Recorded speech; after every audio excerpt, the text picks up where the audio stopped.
everybody, Spencer here for a very delayed manga review. So I planned on doing SMT and Persona, or maybe just manga in general, as like a monthly thing on Mondays, and then 3 months went by and didn't really do that. But I have, if you've been listening to the podcast, been reading a ton of different stuff, and as you can tell by my handfuls of books, just so people can know, I've actually got stuff to read in the future. More of these are coming. And for June, I wanted to start off with a banger, which is Persona 5 Volume 2, thanks to Viz, and also big shout out to Hisato Murasaki, who is the artist. So, as you guys know, if you watched my review for Volume 1, I was turned off by the cover a lot, and thankfully didn't let that kind of scare me away for too long. The reason of the delay for me, at least with Volume 2, was I kept meaning to pick it up. Quarantine happened.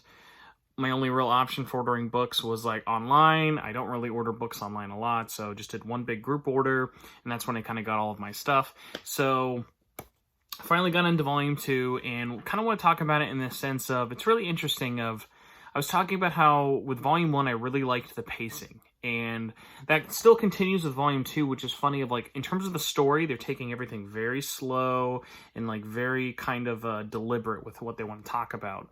And I really like that a lot. But what's so funny is when it comes to like the gameplay part of Persona 5, they just totally speed right through everything.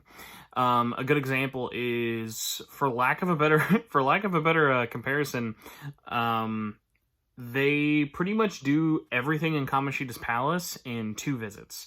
They start their first visit in Volume 1, which laps over into Volume 2, and then there's one giant little trip. Well, I say giant, but they basically cut out all of the exploring. All of Kamoshida's palace is kind of wrapped up into 2 major events at the second day. So they basically wrap stealing the treasure, on getting kidnapped, On's awakening, and defeating Kamoshida as a palace boss all in one day, which on paper would think, oh wow, this is like really, really rushed and kind of weird. But when you think about it, it sort of makes sense, because in terms of a story, you don't want to just be reading what the gameplay consisted of. The gameplay is there to not only kind of make things last longer, but to contextualize everything. But for a story like this in a 200-page manga volume, you don't really need to see, I grapple hooked over here, or I snuck over and showed off what I can do with different personas. Like, there's no way to make it interesting, at least that I can really think of or have seen in the past, of like, I wouldn't want to be reading about Joker getting new personas and sneaking around. I want to see like what they can do with the story to make it interesting for an adaptation like this. So I really appreciated how that got streamlined into a way that was really interesting. On top of it, let me see, other little changes that they did that I really appreciated, and I've been shouting this out on the SMTN Twitter. I really, really, really liked the added little extra experiences they showed with On and Shiho, because if anyone who's played Persona 5 knows, as soon as Shiho pretty much jumps, she is out of the story. Like, yes, she gets brought up, and there are things that show up in Royal later on down the line, but her importance to the story pretty much stops once Kamoshida's palace stops. And while this book doesn't really show me anything is going to change in that sort of sense, they give us more story than Shiho being depressed or in Shiho kind of going through her struggles. They show On in a way that the game never really portrays, of like, they say, like, On says, I'm sad, I'm lonely, I don't have a lot of friends, Shiho's my only friend. But the ways that they spend a couple of extra pages in this book really go a long way of like, hey, I'm not just lonely because I have no friends, like, I'm lonely because of I can hear what people say. It's showing what people are saying. It's not just hearsay, which really adds a lot. Other bits I really liked. I think the art got a noticeable bump. For once, I actually enjoy the cover a lot more. But even the interior stuff with On's awakening, I think, is like the standout visually.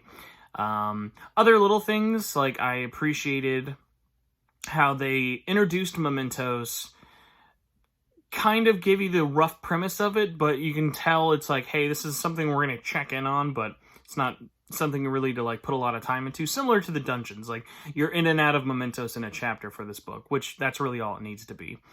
And thankfully, the first quest of Mementos, much like the game, leads you into Madarame. So at the very end of this book, you sort of get queued up Madarame and Yusuke, and Volume 3 comes out July. My sense of time is all out of whack. So I'm really excited. So the book we're going to be reviewing next month is going to be Persona 5 Volume 3. Would have liked to have done Volume 2 a little bit sooner so we can kind of get other books in the way, but I think once Volume 3 is out, then we can sort of either start looking at other series, whether it be little one-offs, or right now my plan is, at least assumes nothing changing, once Volume 3 is reviewed next month, probably take a look at the Q books, because those are a lot shorter, starting with P3. So either way, if you guys read Persona 5 Volume 2, I definitely recommend checking it out. If you haven't, they're like super cheap. You can get them online. But if you did read it, please let me know what you think in the comments below. If you guys would like, I would appreciate if you can share this video around. Besides commenting, liking, sharing, subscribing, all that stuff helps. The channel has been a little bit slower than I would have liked, with the exception being the podcast, just because that's my main focus of, hey, if I'm not working, I want to make the podcast happen. So by the time this video goes up, the new episode of the podcast should be live tomorrow. I'm going to record that after this. But I hope you guys are still excited and interested. I know everything's been sort of crazy, especially in America over the last week or so, but hopefully little stuff like this video or the podcast helps a little bit. Either way, if you guys ever want to talk, you can find me on Twitter. I'm at Torchwood4SP, and also you can follow SMTN on Twitter at SMT Network. I'll also put a link for the Discord in the chat below. In the comments. It's been a while since I've done this. But yeah, if you guys want to join the Discord, we are pretty small but pretty active as well, so it's a fun little place to hang out and talk, or just ask me questions. I'm always available in there. Either way, guys, thanks for watching this. Have a good one.